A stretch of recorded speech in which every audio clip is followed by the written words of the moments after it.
ओडिशा में एक स्थान है रेमुणा, जहां खीर चौरा गोपीनाथ जी का भव्य मंदिर स्थित है।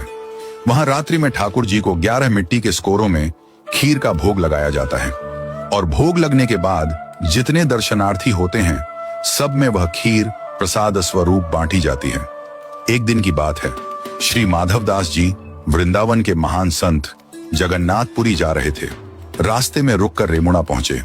उन्होंने सुना कि यहाँ गोपीनाथ जी को खीर का भोग लगता है तो रुक गए, शायद कुछ प्रसाद मिल जाए। रात्रि में ठाकुर जी को शयन का समय हुआ। 11 सकोरों में खीर चढ़ाई गई। भोग लगने के पश्चात प्रसाद वितरण हुआ। भीड़ बहुत थी। माधवदास जी पीछे खड़े थे। प्रसाद भंटते भंटते माधवदास जी तक पहुंचते पहुंचते खीर समाप्त हो गई। पुजारी ने हाथ जोड़ ली, बोले, भक्तवर, खीर समाप्त हो गई। माधवदास जी 3 दिन से उपवास में थे, परंतु फिर भी न किसी से बोले, न कुछ मांगा। मन ही मन बोले, हे जगन्नाथ, आप तो जगत के अन्नदाता कहलाते हैं, पर आज आपके द्वार पर आकर भी अन्न नहीं मिला।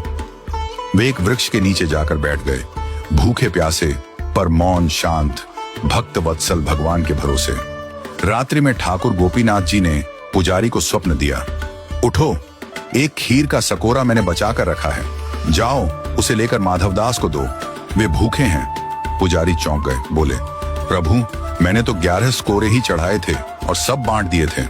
ठाकुर जी मुस्कुराकर बोले, नहीं, 11वां स्कोरा मैंने चुरा लिया था, अपने प्रिय भक्त माधवदास के लिए। पुजारी दौड़े। उन्होंने सचमुच मंदिर में एक स्कोरा पाया जो अन्य प्रसाद से अलग रखा हुआ था। खीर अब भी गर्म थी, सजीव थी, सजीवता का अनुभव हो रहा था। वे दौड़कर वृक्ष के नीचे पहुंचे जहां माधवदास जी बैठे थे। बोले, भक्तवर, प्रभु का प्रसाद पाओ। माधवदास जी बोले, अब इतनी आधी रात को खीर कहां से आ गई? क्या आप दोबारा बना लाए हैं?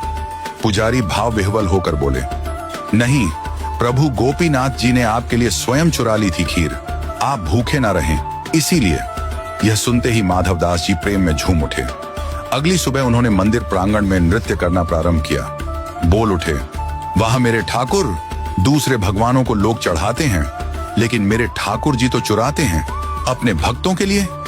ये तो खीर चौरा है, खीर चुराने वाले गोपीनाथ, और तभी से गोपीनाथ जी का नाम हो गया, खीर चौरा गोपीनाथ। आज भी रेमुणा में रात को ठाकुर जी को खीर का भोग लगता है और उनकी वह प्रेममयी लीला सजीव रूप में याद की जाती है। भगवान कभी कभी भक्त के लिए चोर भी बन जाते हैं, क्योंकि उनका धर्म है भक्तों का रक्षक बनना। जो मांगते नहीं वो पाते हैं ठाकुर जी की सबसे गहरी कृपा।